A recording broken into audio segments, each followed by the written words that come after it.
Assalamualaikum warahmatullahi wabarakatuh.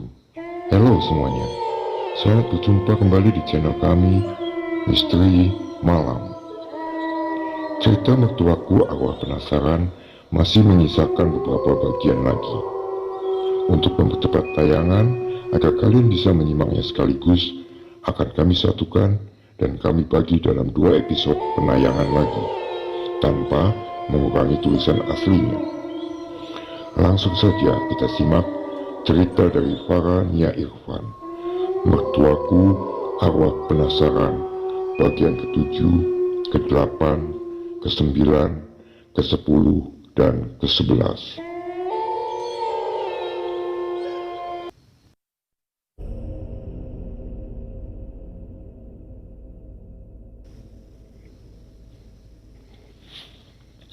Semakin hari, luka di perutku mengeluarkan cairan hijau pekat seperti lendir dan berbau amis. "Abang, perut Sarma kok jadi begini?" tanyaku sambil meringis. "Lah, kok bisa jadi begitu, Dek? Kayaknya perutmu mengalami infeksi, Dek. Ayo kita pergi ke bidan," ujar Bang Nandan sambil menggenggam tanganku. Aku mengangguk. Perih serta panas itu yang aku rasakan. Mungkin Bang Nandan benar bahwa perutku memang infeksi, tapi aku yakin malam kemarin aku tidak bermimpi.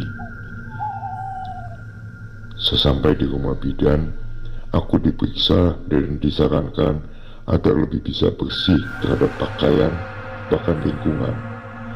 Terdapat banyak bakteri yang bersarang di lukaku. Sementara bau amis yang keluar, bidan pun masih bingung menjelaskan. Aku diberi beberapa resep obat dan diminum 3 kali sehari. Setelah selesai, kami pun pulang menggunakan motor Siva.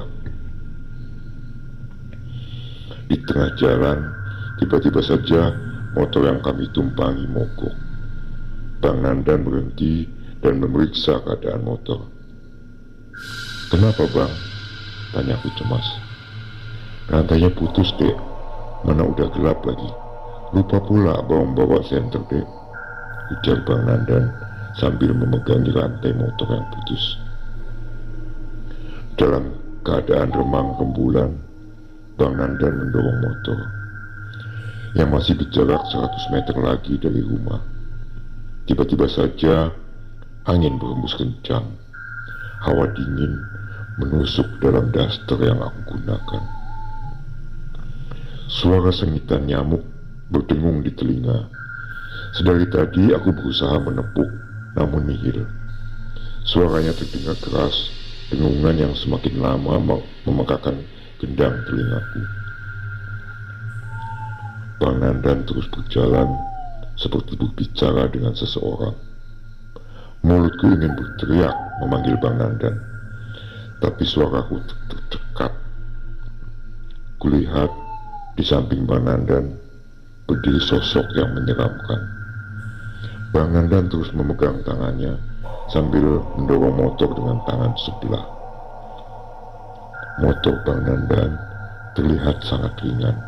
Bahkan sesekali Bang Nandan melepaskan pegangan tangannya dari motor, namun motor itu terus berjalan. "Abang!" teriakku dalam hati. Kakiku terasa berat. Aku tak bisa melangkah. Keringat dingin bercucuran dari keningku. Was-was dan takut jika harus diteror lagi. Dengungan itu semakin kuat dan menggema, berganti dengan suara lengkingan yang amat keras. "Kamu gak bisa lari," terdengar suara perempuan tepat berada di samping telingaku. Tengkukku meremang, tubuhku semakin kaku. Perlahan ada tangan yang menggerayangi perutku. "Ini turunanku. Aku bakal bangkit seutuhnya setelah anak ini lahir." Terdengar suara lirih yang mendekatiku dari belakang. Mataku terbelalak setelah melihat kukuku panjang terus mengelus perutku. "Dek!" Bang Nandan menepuk pundakku. Aku terhenyak. Serasa napasku tadi berhenti. Dadaku sesak. Perutku terasa mual dan menggelitik. Bayi di dalam perutku tiba-tiba menendang dengan sangat keras. Abang, perut Sarma kram, keluhku.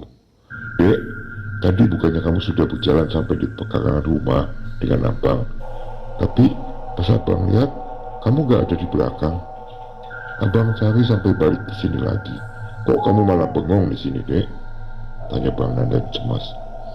Hah? Sarma? Aduh bang, perut Sarma kram.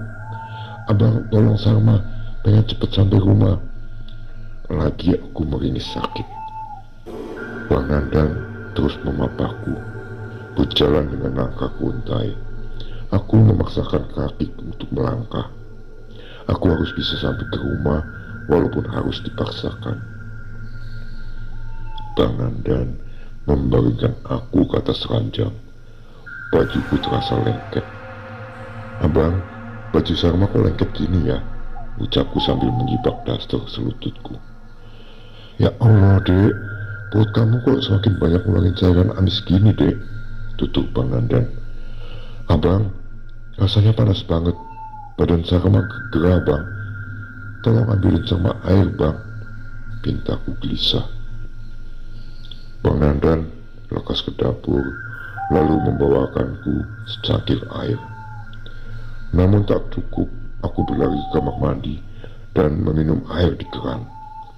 Lalu aku mengguyur tubuhku dengan air sebanyak-banyaknya, hingga air di keran pun habis tanpa sisa. Abang, tubuh Sarma masih panas, Bang. Ambilin Sarma air di kulkas, Bang. Cepetan, Bang. Bentakku marah-marah dengan Bang Nandan. Bang Nandan mengambilkan aku air yang berada di dalam kulkas. Lekas aku mengguyur ke tubuhku, namun masih saja terasa panas. Panas, Bang, panas. Aku mengerang. Aku tak bisa mengendalikan tubuhku, hingga aku lupa dengan apa yang terjadi selanjutnya. Bang Nandan memelukku dengan tangis pecah di pelupuknya. Maafin abang, Dek. Abang gak bisa jagain kamu, ucap Bang Nandan, yang sudah banyak dikerumuni oleh tetangga dan juga uak. Mataku sembab, pipiku basah. Aku tidak tahu apa yang sudah terjadi. Sarma kenapa, Bang? Tanyaku. Kamu diganggu sama makhluk halus, Dek. Maafin abang, Dek. Abang gak bisa jagain kamu, ujar Bang Nandan. Gak apa-apa, Bang.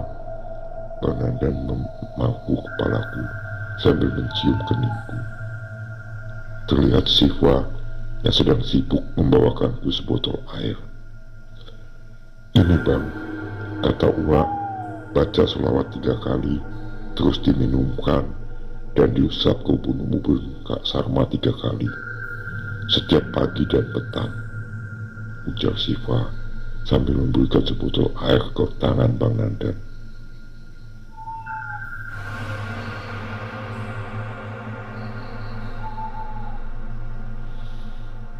Setelah Bang Nandan memberiku minum, kepalaku terasa ringan. Ada rasa damai yang menelisik masuk di dalam relung hati yang terdalam. Astagfirullahaladzim. Bibir ini bergetar ketika mengucap zikir. Bulir bening mengalir di kedua pipiku. Abang, apa ibumu ada di dalam kamar? Tanyaku ketika semua orang sudah meninggalkan kamarku dan Bang Nandan. Ibu masih sakit, Dek. Jangan bilang kamu ingin menuduh ibu yang bukan-bukan lagi. Semua ini tidak ada sangkut pautnya dengan ibu, Dek. Celetuk Bang Nandan dengan nada yang naik turun. Bang, memang faktanya bahwa penyakit ibu abang itu aneh. Bagaimana bisa orang sakit bisa menelan ayam 1 ekor langsung ke dalam perutnya? Bahkan dalam 1 kali makan, ibu bisa menghabiskan 5 ekor ayam setengah matang yang masih berlendir pula dan ditelan dengan tulang-tulangnya. tuturku dengan bibir yang bergetar dan mata sembab. Bang Nandan bernyak, sedang mencerna perkataanku barusan. Dek, apa kamu melihatnya langsung? Apa hanya sekedar opini saja? Bang Nandan mulai melunak dan sedikit menerima keluhanku. Sarma melihatnya sendiri, Bang. Sarma yakin kalau ibu abang bukanlah manusia, Bang, ujarku lagi. Baiklah, Dek. Jika ucapanmu benar, maka akan kita buktikan bersama-sama, Dek. Nanti pagi, pada saat ibu makan.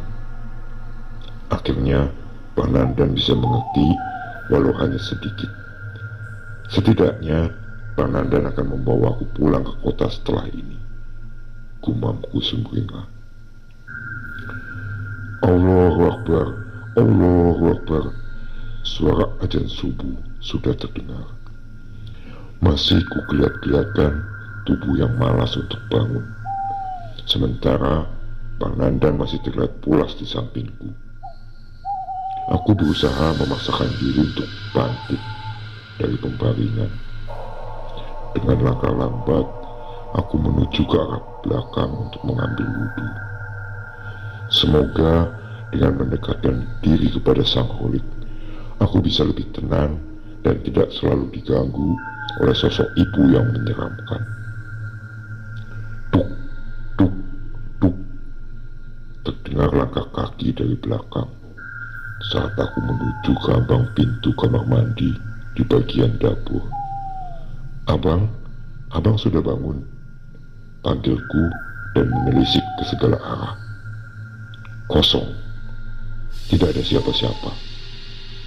Aku masih sendiri di halaman belakang yang nampak hutan rimbun menghias si ujung halaman belakang. Kuputar pelan keran air dan berusaha menenangkan diri sejenak. Kusapu wajahku perlahan. Terasa ada hawa dingin yang menyapu punggung leherku. Bulu kuduku meremang. Beberapa kali aku bergidik ngeri. Pemandangan yang terlihat begitu mencekam.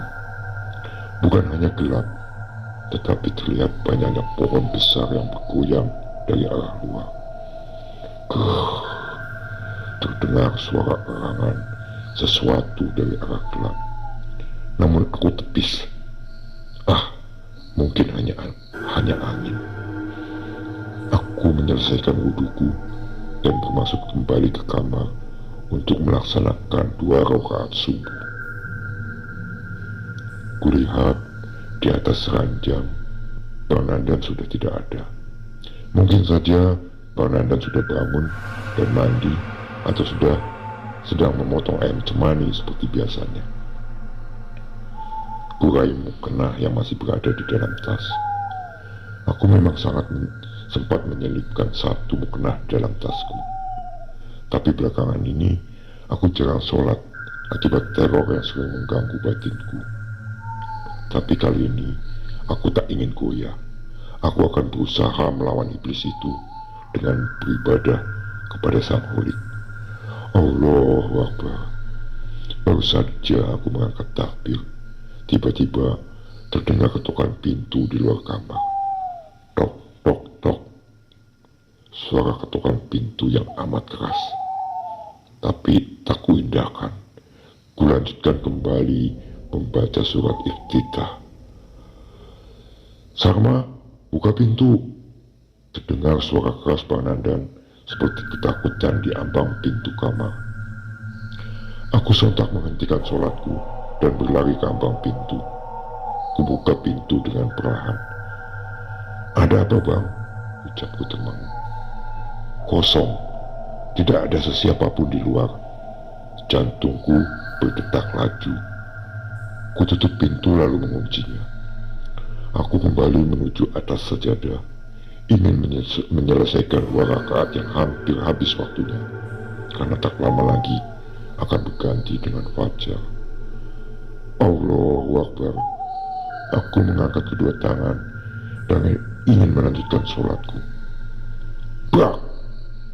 Pintu jendela yang terbuat dari kayu terbanting sangat keras dan terbuka lebar. Tubuhku kaku, lidahku keluh, bacaanku terhenti. Aku mematung sambil melipat kedua tanganku. Perlahan, bau anyir menyeruak memasuki dalam kamarku, dan diiringi sosok ibu yang memanjat dinding dan masuk secara kayang ke dalam kamarku. Mulut ibu menyeringai, sesekali menyemburkan cairan hitam pekat yang berbau busuk berceceran di atas lantai. Ibu semakin mendekat ke arahku. Ingin aku berlari, tapi kakiku melekat pada lantai. Lututku bergetar pada saat ibu masuk ke dalam mukenahku dan menarik paksa hingga lepas, lalu melemparnya hingga keluar dari jendela. Jangan pernah beribadah di sini.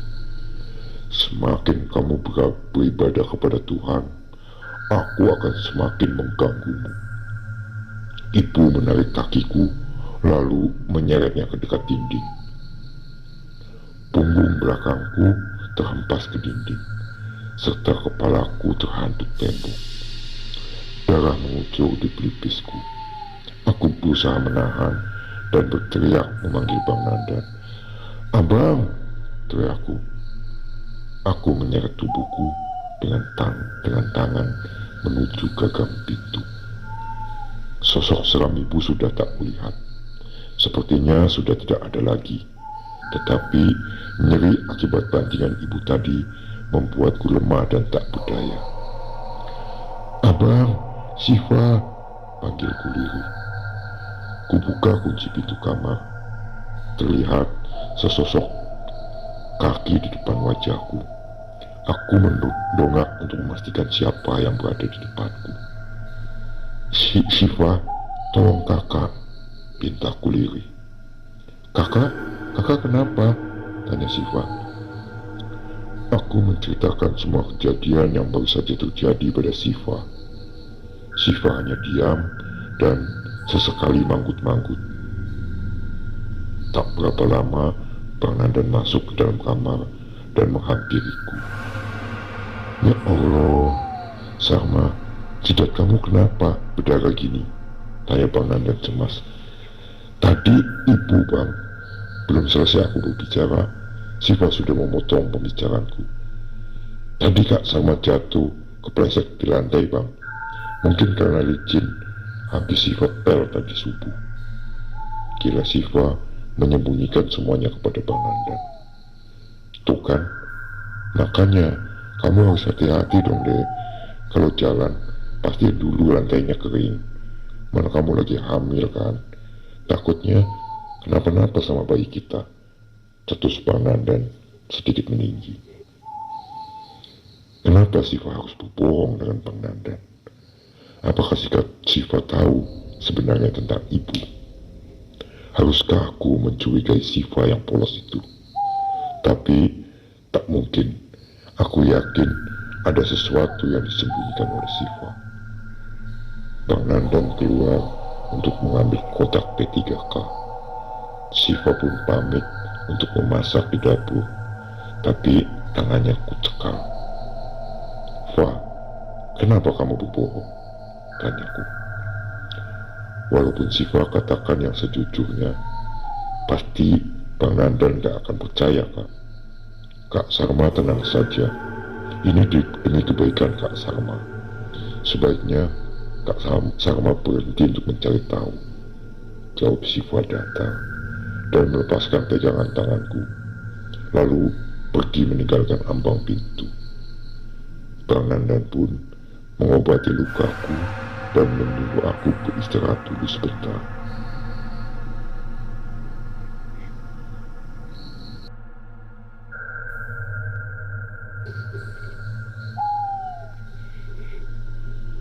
Sekeluarnya Syifa dari kamar ibu, aku dan Bang Nandan pun mengendap-endap menuju lubang kunci pintu kamar ibu. Kebetulan Syifa tak mengunci pintu kamar. Bang Nandan pun membuka sedikit pintu kamar untuk mengintip. Terlihat ibu yang sedang berbaring lemas sedang menatap nampan berisikan 5 ekor ayam cemani. Ibu pun sontak bangun dengan tegap. Muka datar ibu menyeringai sembari meraih satu persatu ekor ayam cemani di atas nampan. Tak sampai 5 menit, 5 ekor ayam cemani ludes disantap ibu tanpa dikunyah lagi. Bang Nandan membelalakan matanya, seakan tak percaya melihat kejadian barusan. "Adik, cubit abang," bisik Bang Nandan. "Buat apa? Cubit aja, dek," suruhnya. Aku pun memulas pergelangan tangan Bang Nandan sekuat tenaga. Aduh dek, sakit tahu, jangan kuat-kuat," teriaknya pelan. "Lah, tadi minta dicubit." "Ya, sama cubit dong bang," gilaku. "Dek, nyatakah ini?" tanya Bang Nandan penasaran. "Menurut abang," ujarku. "Dek, sekarang abang percaya apa yang adik katakan," bisik Nandan. Puk! Sedang asik kami berdiskusi, ada yang menepuk punggungku dan Bang Nandan. "Abang, Kak Sarma, ngapain di sini?" tanya Siva datar. "Hah, gak apa-apa kok, Pak. Pak, kami cuman apa bang? Cuman ingin tahu tentang penyakit ibu," tanya Siva. "Pak, bisa kita bicara?" tanya Bang Nandan. Siva mengangguk dan berjalan menuju ruang tamu. Aku dan Bang Nandan mengekor di belakang. Kami semua duduk di kursi kayu yang beralaskan bantal. "Apa, abang dan Kak Sarma pernah diganggu oleh sosok yang menyeramkan mirip dengan ibu?" tanya Siva tanpa basa-basi. "Wah, apa kamu menyembunyikan sesuatu tentang ibu?" cetusku penasaran. Sebenarnya Siva juga takut, Kak. Kejadian ini berawal 6 bulan yang lalu. Pada saat itu, ibu menghilang selama 3 hari. Siva kalut, Kak. Di samping itu, Siva udah gak punya siapa-siapa. Siva, Pak Re, dan Uwa sudah berusaha mencari ibu, namun gak ketemu, Kak. "Di mana keberadaan ibu?" ucap Siva mulai berkaca-kaca. "Terus, Pak, kok ibu bisa hilang?" lanjutku.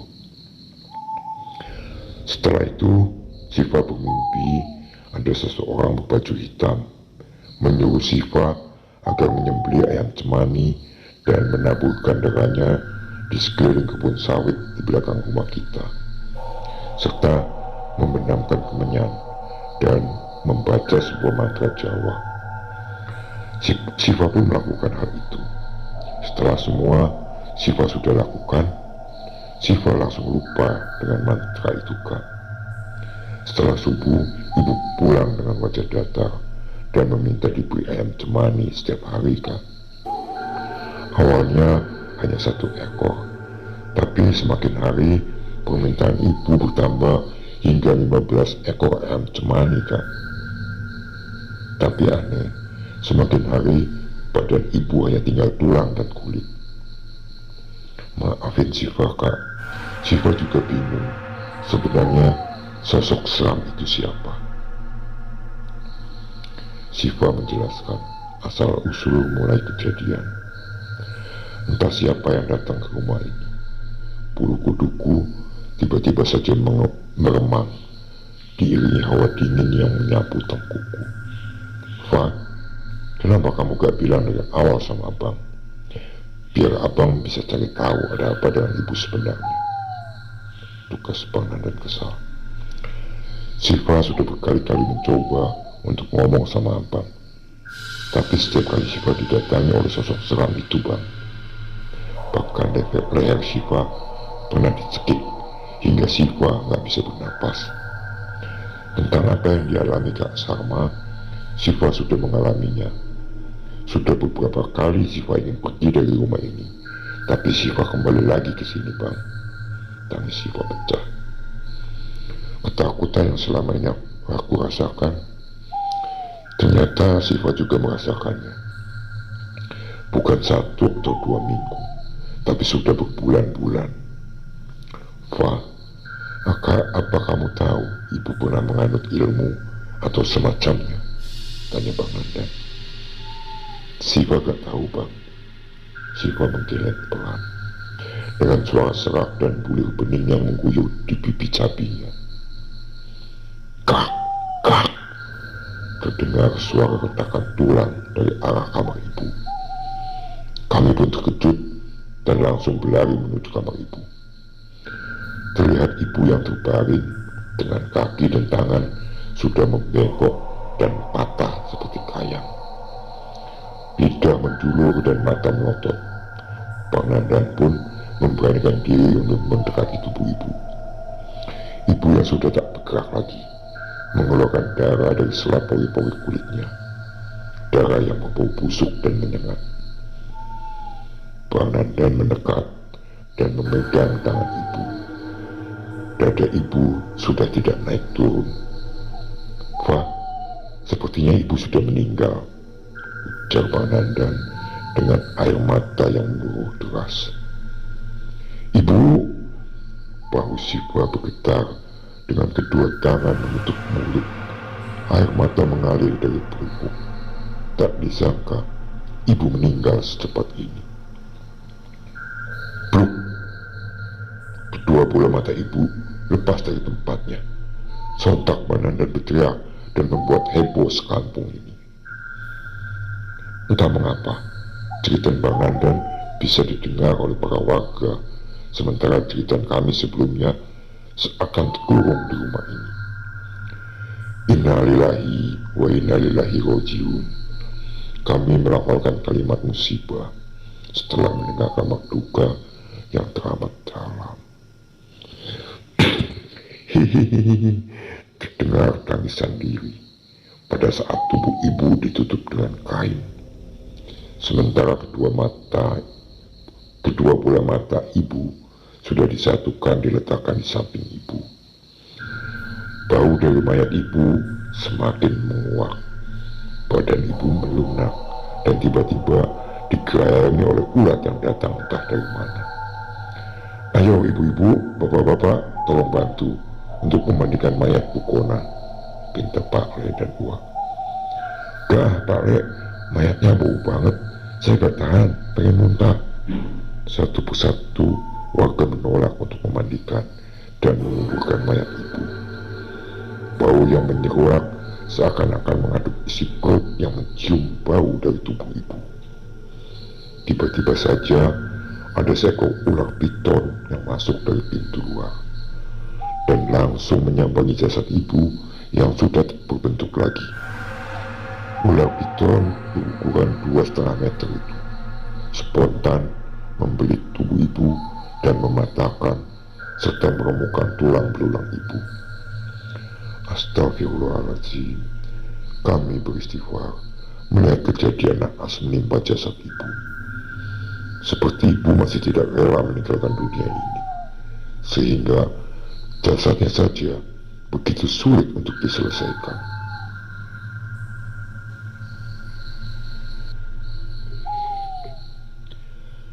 Sekedar peringatan, kuatkan mental dan jantung kalian ketika membaca. Jangan tegang ya. Baiklah, kita lanjutkan kembali. Astagfirullahaladzim.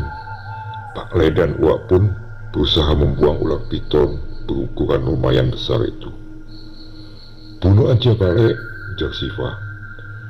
Astagfirullah, Anda bertanda apa ini? Kenapa jasadmu begitu naas, Mbak? Apa yang sebenarnya membuat dunia tak ingin melepas kamu? Sementara akhirat tak ingin menerimamu, ujar Pak Le meluluhkan air mata. Jangan dibunuh, Le, buang saja, tukas Uak. Pak Le pun membuang ke halaman belakang ular piton yang lumayan besar itu. Akhirnya kami pun mulai memandikan jasad ibu. Pak Le, Uak, dan Bang Nandan serta Siva mulai menggosok-gosok badan ibu yang sudah tidak berbentuk lagi. Pluk! Daging ibu lepas ketika Bang Nandan menggosok bagian lengan ibu. Astagfirullah, Pelan-pelan saja Nandan, ucap Ustadz yang membimbing pemandian ibu. Iya Pak Ustadz, ujar Bang Nandan. Berbagai kejadian aneh pun bermunculan pada saat pemandian ibu. Sengaja pemandian ibu ditutup rapat-rapat karena tak ingin lagi mendapat guncingan dan juga hinaan atas jasad yang tak wajar itu. Nak Nandan, jangan lupa ya, gosok pada sela-sela jari kakinya juga, ujar Ustaz. Bang Nandan pun menggosok sela jari ibu. Aku yang hanya bisa mematung di pojok sambil menyaksikan pemandian mayat ibu yang begitu mengerikan. Bang Nandan memencet ibu jari ibu. Sontak membuat kami semua kaget ketika telapak kaki ibu memutar. Tumit berada di depan, sementara jari jemari berpindah ke belakang. Nauzubillah min dzalik, hanya itu yang terlintas dalam benakku. Ketika semuanya menjadi hening, tak ada lagi Bang Nandan, Siva, Uwa, Pak Le, dan juga Pak Ustadz. Semuanya menghilang tak ditelan bumi. Hanya ada jasad ibu yang terbujur kaku di atas batang pisang. Jasad ibu tidak seperti tadi, namun lebih mengerikan. Jasadnya berwarna hitam dengan tulang belulang yang sudah kelihatan di sana sini. Ya Allah, air mataku meluruh, lidahku keluh, tubuhku kaku tak bisa bergerak. Bang Nandan, panggilku dalam hati. Aku tak bisa berbuat apa-apa. Tubuh ibu masih membujur kaku, namun aku melihat ada banyak kilau dari dalam tubuh ibu. Mulai dari ujung kaki hingga kepala, semua itu tidak hanya satu, mungkin ada beratus-ratus. Apa itu? Tubuh ibu bangkit dengan seringai memelas. Kasihan dan sedih, hanya itu yang bisa aku rasakan. Sosok yang menyeramkan kini begitu memprihatinkan. Perlahan tangan ibu memanjang meraih leherku, jarak sekitar 3 meter dari tempatku. Namun ibu bisa mencekikku. Tolong, aku lapar, aku mau bayimu, ucap ibu menyeringai seram. Sarma, Bang Nandan menepuk pundakku. Seketika semuanya kembali normal. Jasad ibu sudah selesai dimandikan dan tinggal dikafankan. Abang, kamu melamun terus, entah kesambet lagi, tutus Bang Nandan. Astagfirullah, maafin Sarma bang, pikiran Sarma kosong, ujarku. Abang, Sarma mau ngomong, bisikku menaik tangan Bang Nandan. Entar aja dia, gak enak jasad ibu udah mau dikafankan. Entar keburu malam baru selesai nguburinya. Tolong, tolak Bang Nandan pelan. Tapi ini penting bang, desakku. Dek, lebih penting kan mana dari pemakaman ibu. Sekarang sudah sore. Mana perjalanan menuju pemakaman 1 jam jauhnya dek. Kamu mau kemalaman terpulangnya, ucap Bang Nandan dengan wajah sempap. Aku hanya bisa diam dan mengalah.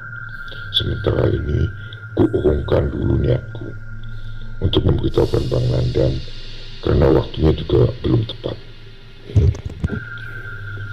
Setelah selesai dikafankan, mayat ibu pun langsung dimasukkan ke dalam keranda.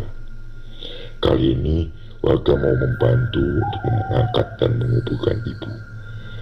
La ilaha illallah, kalimat Allah bergemuruh di mulut warga. Namun sudah beberapa kali mengangkat keranda ibu, tapi hasilnya nihil. Jasad ibu sangat berat, tak bisa diangkat. Ibu-ibu, bapak-bapak, mohon dimaafkan jika Bu Kona pernah berbuat salah, seru Pak Ustadz kepada kami. Warga hanya diam tanpa kata. Para warga pun berusaha kembali mengangkat keranda ibu.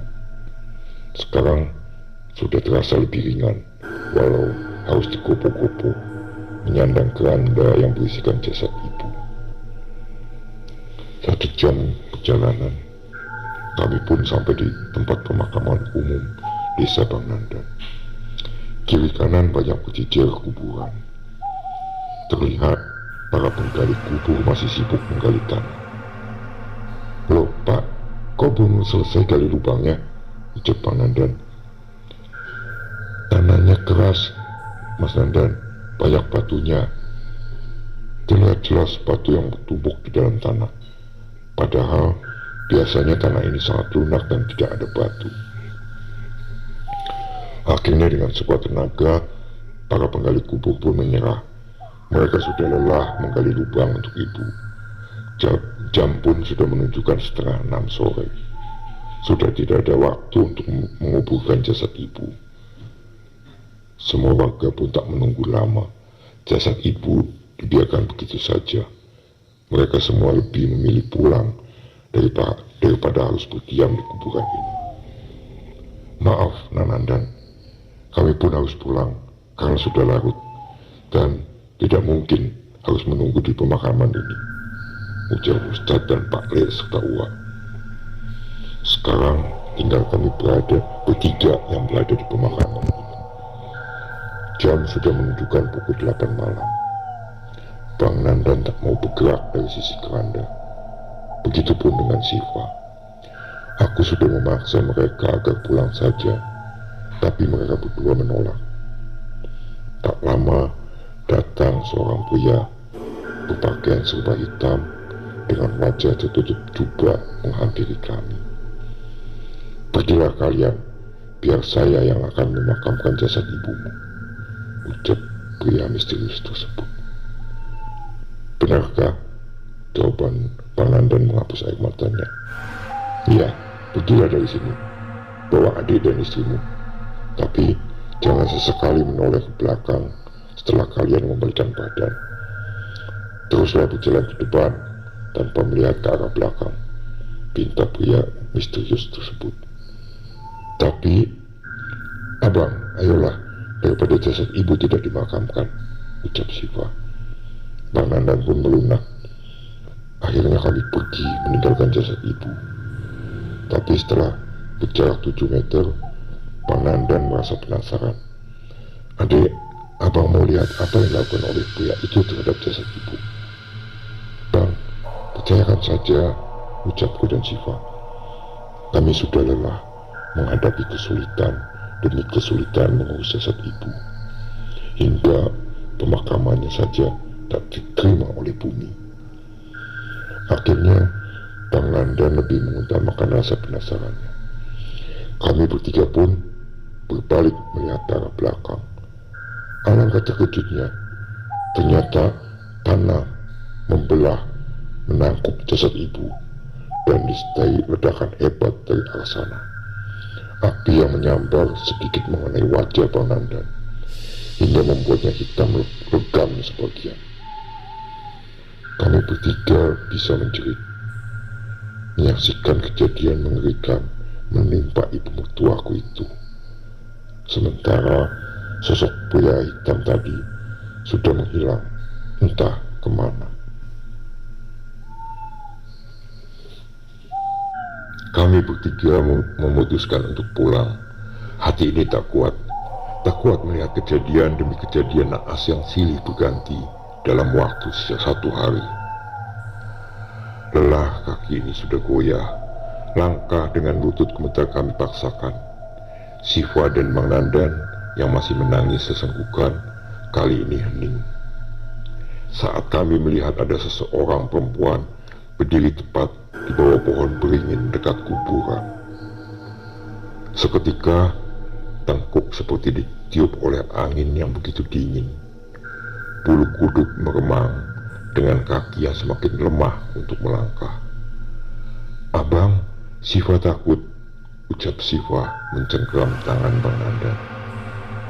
Aku pun memeluk sebelah tangan Bang Nandan yang berada di tengah-tengah kami. "Abang, lihat," bisikku. "Iya dek, abang lihat," ujar Bang Nandan. Bau anyir seketika menyeruak, tercium sangat menyengat. Sosok seram dengan baju berwarna hitam di bawah pohon beringin itu kini melayang di udara. Ah, teriak Siva berlari kencang meninggalkanku dan Bang Nandan. Ayo dek, cepetan. Bang Nandan menarik tanganku sekencang mungkin.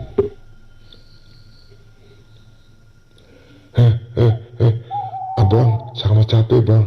Keluhku pelan dengan nafas tersendat. Ayo dek, kita harus cepat keluar dari kuburan ini, paksa Bang Nandan yang masih menarik kuat tanganku. Aduh, bang, perut Sarma kram bang. Sarma udah gak kuat bang. Rintikku lemas. Bang Nandan pun berusaha menggendongku dengan perut yang sudah buncit. Sudah pasti aku akan terasa 2 kali lipat lebih berat dari sebelum aku hamil. Bang Nandan terengah saat kami sudah keluar dari kuburan. Bukan hanya satu sosok seram saja yang kami lihat, tapi banyak seperti pocong, genderuwo, kuntilanak merah, dan masih banyak yang berkeliaran di kuburan itu. Dek, abang capek, sekarang kamu jalan ya, ujang Bang Nandan tersengal-sengal. Abang, pokoknya besok kita harus pergi dari sini, pintaku tegas. Iya dek, kita pasti akan tinggalkan tempat ini besok pagi, jawab Bang Nandan. Kami berjalan sekitar setengah jam. Sesampainya kami di depan rumah, terlihat Siva yang terpelanting dari dalam keluar. Siva, teriakku. Raka, tangan Siva melambai, kakinya seperti ada yang menyeret, hingga tubuh Siva menghantam kandang ayam cemani yang masih berisi banyak ayam cemani di dalamnya. Ayam tersebut kejang dan menyemburkan darah di sana sini hingga membanjiri pekarangan rumah. Lututku goyah sementara Bang Nandan berusaha menolong Siva. Apakah teror ini belum berakhir atau baru dimulai? Siva sudah terkulai pingsan dengan banyak cipratan darah ayam yang bersimbah dari ujung rambut sampai kaki Siva. Fa, bangun Fa. Bang Nandan menguncang dan menepuk kedua pipi Siva. Siva terbangun dengan mata yang melotot tajam. Hihihi. Siva tertawa. Lengkingnya sangat keras memekakan gendang telingaku. Badan Siva mengambang dengan rambut yang menjuntai memanjang. Mata Siva menatap ke arah Bang Nandan tajam. Bus! Darah segar menyembur dari mulut Siva. Seketika Siva menyeringai misterius, kemudian pingsan. Bang Nandan langsung menggendong tubuh Siva dan membawanya masuk ke dalam rumah. Tanpa dibersihkan, tubuh Siva dibaringkan di atas kursi kayu beralaskan bantal. Fa, bangun Fa. Bang Nandan menggosok-gosokkan tangan Siva dan memberinya minyak kayu putih. Tak berselang lama, Siva pun bangun dengan rintihan tangis yang memilukan.